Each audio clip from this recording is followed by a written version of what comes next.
আমাদের মাঝে উপস্থিত আছেন মেজবাউদ্দিন রাজু ভাই।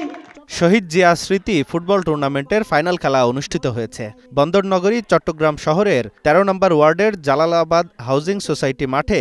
এই খেলায় ট্রাইবেকারে অ্যাক্টিভ ভয়েস ওয়্যারলেস একাদশ ৬-৫ ব্যবধানে নয়া শহর ফিল্টার একাদশকে পরাজিত করে চ্যাম্পিয়ন হওয়ার গৌরব অর্জন করে। পুরস্কার বিতরণী অনুষ্ঠানে সাবেক ছাত্রনেতা, কেন্দ্রীয় যুবদলের সহসভাপতি, চট্টগ্রাম মহানগর যুবদলের সভাপতি মোশাররফ হোসেন দীপ্তি, মহানগর বিএনপির সাবেক সদস্য প্রকৌশলী মেজবাউদ্দিন রাজু, টুর্নামেন্ট পরিচালনা কমিটির সভাপতি মোহাম্মদ সালাউদ্দিন ও আদরসহ অনেকে অংশ নেন। এ সময় মোশাররফ হোসেন দীপ্তি বলেন, ছাত্র সমাজ ও যুব সমাজকে শহীদ প্রেসিডেন্ট জিয়াউর রহমানের আদর্শকে ধারণ করে অন্যায়ের বিরুদ্ধে কাঁধে কাঁধ মিলিয়ে এগিয়ে যেতে হবে।